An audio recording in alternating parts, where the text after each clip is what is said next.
Yo creo que más que escapado, sí, podría ser. Vamos un pelotón pequeño escapado, guiando y vamos llegando a un cruce. Y por ese cruce, hacia la derecha vamos a ir unos y hacia la izquierda van a ir otros. El pelotón se va a dividir en dos. Y yo me veo con otros en el cruce parados, intentando que el mayor número de gente se meta para una vía.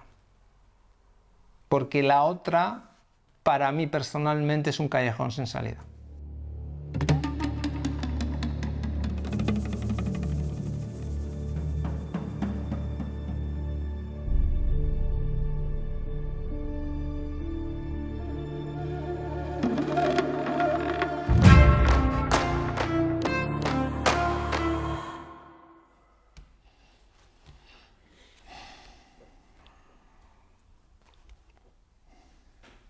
Íñigo Gómez Ojinaga es un ser humano que desde pequeñito siempre quiso ser médico. Y a trancas y barrancas conseguí entrar en la carrera de medicina. Hice la carrera de medicina. Al principio me creí todo lo que me contaron en la carrera de medicina.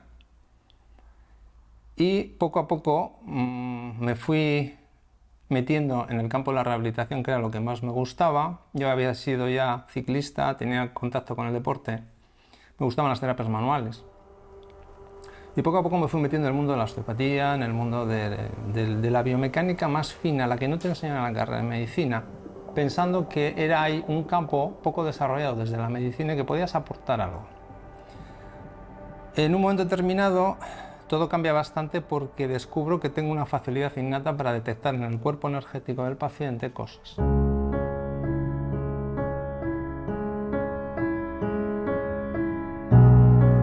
Primero me doy cuenta que el cuerpo energético existe y que aunque yo no tengo una clarividencia clara, sí que tengo una facilidad kinestésica para detectar eso. Y me voy dando cuenta de la relación entre lo que yo detecto en el cuerpo energético y los síntomas o los problemas o los bloqueos que el paciente tiene en el cuerpo físico. A partir de ahí empiezo una nueva vía de desarrollo, de investigación, de experienciación clínica y sobre todo de evidencia clínica. La evidencia clínica me va llevando a eso, usarlo cada vez más hasta que hace ya unos 20 años, desde hace unos 20 años, prácticamente el paciente lo abordo desde un punto de vista metafísico-energético. Toco todas las partes del ser humano, pero entro por lo energético, que es mi facilidad.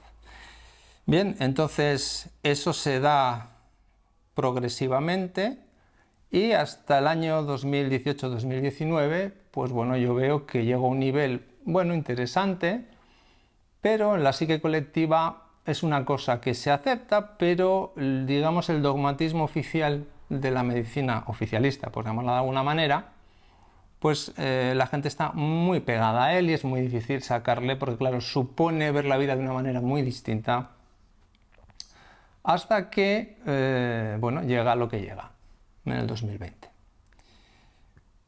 El periplo de 2020 hacia aquí te hace darte cuenta qué pintas tú aquí, para qué has venido. Y empieza a tener sentido todo el proceso que llevas desde que empezaste en la carrera de medicina, la acabaste, hace 20 años descubriste lo energético, llegaste a la concepción del ser humano como un ser espiritual encarnado. Y todas las pruebas y la evidencia clínica que te ha venido con ello. A partir de 2020-21 es cuando ya la gente se abre, hay un porcentaje importante de la población que se empieza a abrir a una visión nueva por el impacto que supone en la psique todo lo que están intentando hacer. Y a partir de ahí, pues Íñigo Gómez Ojinaga empieza a encontrar cuál es su sitio en la vida y hacer lo que puede dentro de lo que sabe hacer. Yo he venido, por lo que voy percibiendo cada vez más claramente, a ayudar a mucha gente a entrar en un paradigma nuevo, a que la gente que está tomando conciencia de que la cosmovisión materialista, atea y cientifista que le han vendido desde pequeño no es real, que el ser humano tiene un trasfondo espiritual, pero que ese trasfondo espiritual ya no nos vale solamente con teorías, sino que es un trasfondo espiritual que hay que expresarlo y hay que experienciarlo de muchas maneras. No es necesario tener una experiencia cercana a la muerte para volver a recordar todo lo que eres, puedes de muchas maneras. Hay gente que en meditación, con terapias energéticas, accede a sensaciones y experiencias que ya le empiezan a recordar lo que es.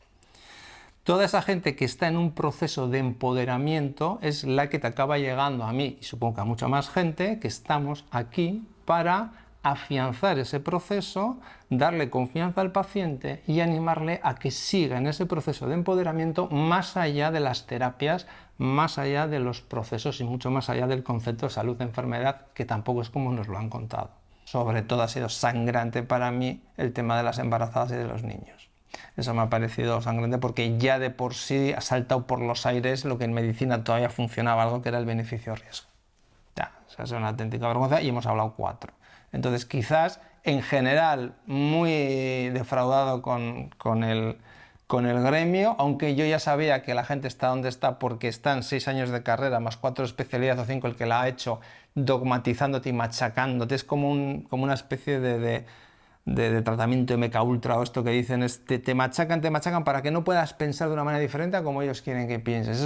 Hay que reconocer también que eso está muy bien conseguido y hay que entender si alguna excusa puede tener un médico que no ha reaccionado, que no lo ha visto, es que está, la programación mental, la disonancia cognitiva que tiene es tan brutal que hay que entender también que le es muy difícil abrirse mentalmente a muchas cosas. Eso lo puedo entender, pero aún así, o sea, cosas del sentido común y cosas del juicio crítico, si hace 30 años te han enseñado a hacer los diagnósticos o la exploración o la medicina, te han enseñado a hacer las cosas de una determinada manera, no puedes ahora dejar de hacerlas y aceptar tan alegremente algo pues porque no quieras perder tus prebendas o tu puesto de trabajo. Eso yo creo que ahí es donde se nota primero lo vocacional o no que eres y luego pues el grado de, respetando a todo el mundo, pero el grado de valentía. Pero ya cuando te dicen que a una embarazada que no te atreves ni a darle ni media aspirina porque tienes miedo a que le pase algo al embrión o al feto, depende del mes que esté gestante, darle un fármaco experimental con esa alegría y a los niños darles ese fármaco experimental, esa mierda pinchada, con perdón, cuando realmente ellos mismos reconocen que los casos graves de esa supuesta enfermedad que nos han vendido, el ingreso hospitalario en pediatría por causa de esa enfermedad, de esa supuesta enfermedad, era menos del 0,005%, vacunar al 100% de la población infantil, yo no sé el beneficio-riesgo cómo se valora ahí. O sea, que yo personalmente esas son de las cosas que más hirientes creo que tiene la profesión, aparte de legalmente haber permitido una gran ilegalidad, y es que todo el mundo vaya a un vacunódromo sin receta, sin consentimiento informado, sin lo que tú tienes que tener para cuando te van a hacer cualquier tipo de acto médico o te van a aplicar cualquier tipo de tratamiento químico. Eso por ley es el médico el que tiene que poner su firma, su nombre y su número de colegiado. Entonces, bueno, ya hemos visto que los colegios de médicos y la organización médico-colegial están a otra cosa y han permitido que los políticos les aparten y les digan, no, esto se va a dar a todo el mundo y vosotros a callar y nadie ha pillado. Vale, pues estupendo. Cada uno acabará recogiendo lo que siembra. Yo he llegado a tener en mi consulta en el año 2017 una persona, una mujer, que hizo con un cáncer de mama terminal con menos de un mes de esperanza de vida, hizo una remisión espontánea. Yo estaba acompañándola para lo que fuera y ella en su camino, bueno, hizo una transmutación de las causas reales que estaban detrás de ese proceso biológico. Entonces hizo lo que se denomina, con ese nombre rimbombante en medicina, una remisión espontánea de la enfermedad, eso que nadie quiere oír en la profesión, pero que está pasando todos los días. Y esta mujer en el 2017 detiene el proceso y lo involuciona. Es una mujer que ya tiene un despertar, digamos, metafísico-energético importante, pero te das cuenta que en la vida tiene muchas facetas y en algunas puedes estar ya desarrollándote plenamente, pero en otras puede que no, y es por donde te intentan pillar siempre. Esta mujer estaba asintomática y perfectamente bien, y en el año 2021 me llama cuando ya está ingresada en una clínica aquí en Vizcaya, y lo que yo entendí claramente que pasó fue que de la manera menos esperada, con no sé qué miedo a no poder viajar, no sé qué, se puso el pinchacito de marras, y la incoherencia que supuso eso, pues se le reactivó todo y falleció al de unos meses. Con lo cual habla de la potencia y del poder que tenemos en nuestro interior, pero que luego tenemos que ser muy coherentes. Cuanto más poder desarrollamos, el camino se va estrechando. Y si no alineamos bien lo que hacemos, lo que sentimos, lo que decimos, pues entonces viene la incoherencia, y en la incoherencia te puede venir cualquier toñeja energética. Visto desde un punto de vista espiritual menos dramático, si lo vemos desde lo macro, es un alma que va a desencarnar y que va a tener una gran experiencia, un gran aprendizaje. Conseguí esto, pero luego la cagué aquí. Bueno, no pasa nada, he aprendido. O sea, eso lo veo así, pero también es una lección para los que estamos en el camino, de decir, podemos conseguir cosas, pero tenemos que seguir ciñéndonos al camino en el que nos hemos marcado, porque si nos salimos, cuanto más nos metemos en el camino del nuevo paradigma, no te puedes salir, porque como te salga la toñaja que te puede venir, es gorda. Eso también lo veo a una escala menor, se ve en la consulta. Quizás en los últimos años es la experiencia que tal vez que más me ha marcado, poder ser testigo de cómo un ser humano al que yo conocía y ha estado en mi consulta realiza una remisión espontánea de una enfermedad grave y luego se le reactiva todo una vez que se pone eso y se va todo al garete. ¿Qué les diría a los médicos, que me escucharan y que me... Pues yo creo que en principio todos esos no vendrían a escucharme. Y si alguno me escucha y tuerce la cara y le parecen cosas de magufería y cosas de esoterismo, pero mal visto, y de charlatanismo, pues yo lo único que les diría es, mira chicos, tú no sé en qué te has basado en tu periplo profesional, yo me he basado en la evidencia clínica. Y a mí mi evidencia clínica no me la puede quitar nadie. Yo lo que tengo comprobado con los pacientes en mi consulta, las evoluciones que han tenido y cómo han respondido a cosas que hemos desarrollado, que hemos puesto en marcha entre los dos, entre el paciente y yo, con mi ayuda, pero que ha puesto él también, él ha puesto su poder. Ahí hay una evidencia clínica que nadie te puede rebatir. Que no lo quieras ver, ese es tu problema. O sea, me importa tres pares de narices lo que tuerzan la cara, lo que me lleguen a decir. O sea, al final lo que tienes que tener claro tú es cuál es tu camino, cuáles son tus herramientas, qué evidencia clínica tienes y por dónde tienes que ir. Bueno, y si en algún momento de los que han torcido la cara en el paso del tiempo alguno te viene de corazón a pedirte información y ayuda, pues se la das. ¿Estás preparado? Pues venga, adelante. Adelante. Curiosamente, en la profesión yo he descubierto estos 3 años, porque han venido a mi consulta varios médicos que he descubierto que primero eran vocacionales porque todos desde pequeñito querían hacer medicina, como yo. ¿Qué he descubierto en todos ellos? En los que tenían ese impulso desde pequeñito tan claro, que todos tenían y tienen alguna faceta, algún don o talento, que si bien yo tengo el kinestésico y el sentir el cuerpo energético, otros tienen la facilidad de hablar con el paciente a través de la palabra, llegan al paciente, otros tienen otros dones y talentos que, claro, se salen del marco dogmático que te han dado la carrera, pero los tienen. Entonces, todo aquel médico que es vocacional tiene un potencial interior por desarrollar. Y es una pena que probablemente muchos no lo estén desarrollando. Porque al que no es vocacional le da igual. Ese no sufre, ese le da lo mismo. Yo lo he visto muy claramente. Esos ni miran a la cara del paciente, pasan del paciente, solo miran el ordenador, solo, en fin. Esas cosas que ya ni exploran al paciente, ya no se hace nada. Pero hay gente que lo está pasando mal porque tiene una empatía, tiene un acercamiento, le importa al paciente porque tiene un grado de vocacionalidad. Y ahí ves en todos. Y he visto unos cuantos y todos tienen. Todos tienen alguna capacidad. Unos son más clarividentes, otros son más kinestésicos, otros son más... Todos tienen alguna facilidad que expresar y que poner en marcha. Y algunos lo están haciendo. Y además es eso lo que hace falta ahora para la gente que va hacia ese lado de la carretera, o sea, hacia vía en la cual va parte del pelotón. Es decir, hace falta ese acompañamiento que es acorde con el nivel de conciencia de la gente que está entrando. Actualmente pues bueno, los deportistas de élite, como otros grupos sociales, nos han fallado todos, salvo honrosas excepciones. Nos han fallado los sacerdotes, nos han fallado los políticos hace ya tiempo, nos han fallado los empresarios, nos han fallado los sindicatos, nos han fallado todo el mundo. Todos los que estaban en cierta jerarquía. Los deportistas de élite, salvo excepciones como Djokovic y creo que poco más, como muchos otros, han cedido a poder salvaguardar sus prebendas, sus puestos de trabajo, y allí donde podían haber causado un impacto, como el citado Djokovic, pues bueno, se han, como yo digo, pues no sé, metido el rabo entre las piernas. Y yo me acuerdo que hace poco aquí tuvimos el Tour, que vino 3 días aquí al País Vasco, este año empezaba aquí, me coincidió que yo tenía una conferencia fuera, y aunque llevo muchos años desconectado un poco del ciclismo, por un lado me dio un poco pena no poder estar, pero cuando vi las imágenes en la televisión, a toda esa panda de, no sé cómo llamarles,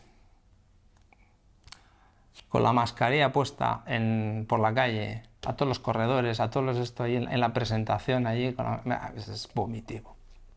Aparte de estúpido, y demuestra hasta qué punto el sentido común y el juicio crítico del ser humano lo han conseguido machacar y destruir con una ingeniería social que hay que reconocer que está muy bien diseñada, que lleva mucho tiempo funcionando y que ha conseguido grandes logros si lo miramos desde el abogado del diablo, desde la parte oscura, pero con una gran tristeza comprobar cómo hay poco valiente también entre los deportistas de élite. Hasta el siglo XIX aproximadamente todavía el ser humano se lo veía de una manera más holística, se tenía incluso la parte espiritual en cuenta, y por lo menos hasta finales del XIX, a mí me regalaron hace poco un libro en una conferencia que di en un pueblo de Madrid, una chica me regaló de la biblioteca a su padre un libro de 1888, claro, tú lees una joya, tú lees los libros que se escribían o que se publicaban sobre medicina en esa época y te das cuenta, pues ese libro era sobre el hipnotismo y el magnetismo, habría tratados de manuales de hidroterapia médica,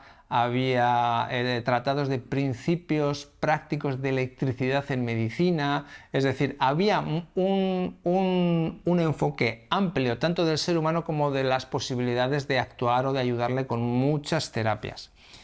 A finales del 19 y primeros del 20 lo que ocurre es que hay un corte. Es decir, la medicina oficialista que nos están vendiendo, la gente piensa que es el fruto de siglos de evolución natural, y no es así. Esto lo explica muy bien la doctora Ana María de Oliva, y sin querer explicarlo tan bien como ella, porque lo explica mucho mejor que yo, hay un corte. ¿Qué ocurre? A finales del 19, primeros del 20, se llevan las facultades de medicina con la excusa de homogeneizar la formación, se llevan a las universidades, que ya están controladas por ciertas familias filantrópicas que nos quieren tanto, que empiezan por la letra R. Bien, esa panda de hijos de su madre ya tienen controlada la universidad y los programas docentes, con lo cual a partir de primeros del siglo XX en las facultades de medicina solamente se acepta un concepto del ser humano como una entidad biológica y bioquímica, punto. Y solamente se aceptan tratamientos farmacológicos, químicos y quirúrgicos. Y todo lo demás se desecha de la formación en medicina. 120 años después de machaque con ese enfoque, la gente va calando ese enfoque, a la gente se le hace que vaya al médico para todo, y al médico se le va dando un poder cada vez más sobre la población, pero al médico se lo controla. Entonces ahí empieza ese ciclo, y hace 30 o 40 años o por ahí, o quizás algo más, se judicializa la medicina para asustar al médico y que pueda aceptar los protocolos. Se le da al protocolo y al diagnóstico un peso extremadamente brutal en el desarrollo de la actividad médica. La medicina siempre había sido un arte, nunca una ciencia, y esto se le olvida a la mayoría de la gente en mi profesión.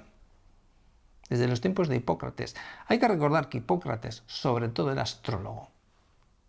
Y en la época de Hipócrates, que no era astrólogo, no practicaba la medicina. O sea que algo sabían ya de que tú tienes una estructura energética con unos dones y talentos, unas potencialidades, y que cuando no fluyes con lo que tú eres de verdad vas a tener problemas.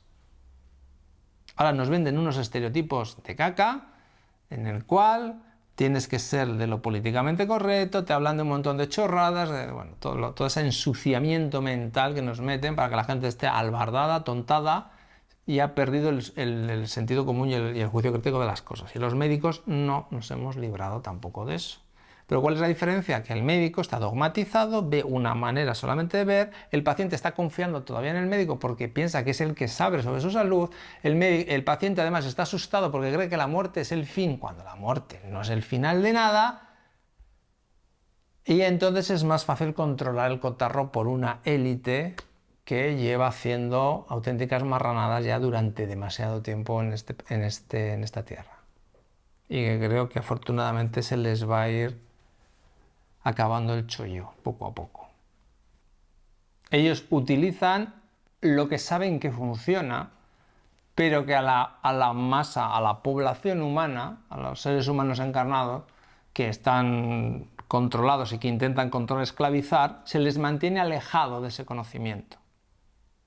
Es un conocimiento que siempre ha estado ahí, pero en los últimos 120 años han puesto todo su empeño y se han gastado, como tienen todo el dinero, se han gastado todo el dinero, o sea, una gran cantidad de dinero en una ingeniería social muy bien hecha, hay que decirlo, que ha conseguido que la gente acepte ciertas cosas que cuando tú las analizas un poco con detalle no se sostienen.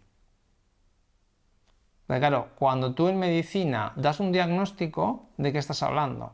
Estás hablando de unos síntomas que tú tienes como paciente, de unos signos exploratorios que yo debería, en la exploración que ya no se hace, de tener, más unas pruebas complementarias de laboratorio de imagen que yo añado.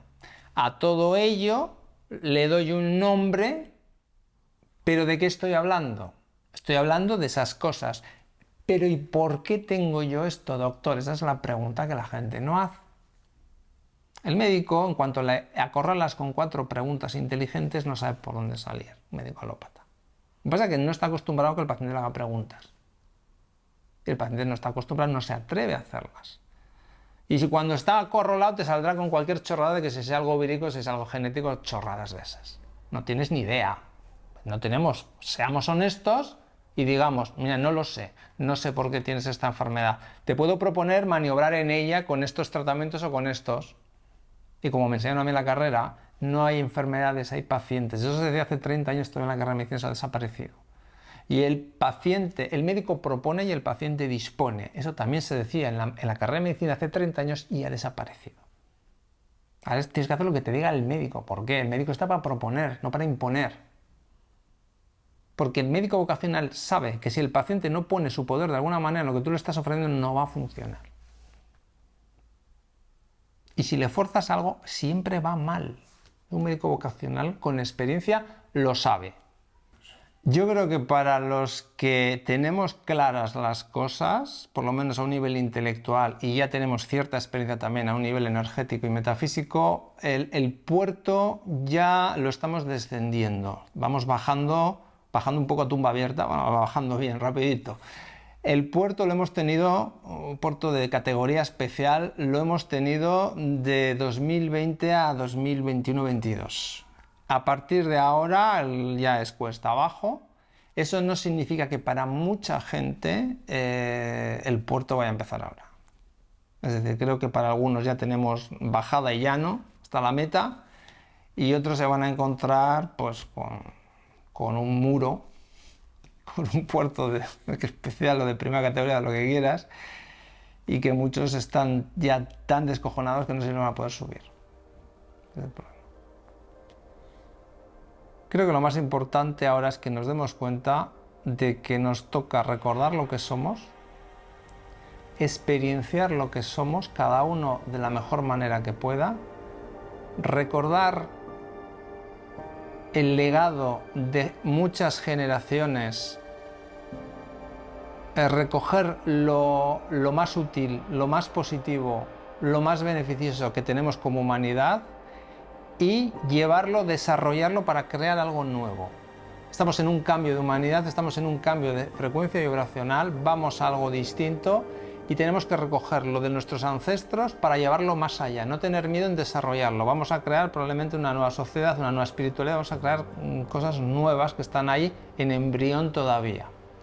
O sea, que la gente que confíe mucho en ella y que cada uno a su nivel, trabajo individual de autorrealización para poder aportar después en lo colectivo lo mejor de cada uno. Es decir, que cada uno intente sacar la mejor versión de él mismo y que de aquí hasta el último día de esta encarnación, que sintamos que ha merecido la pena.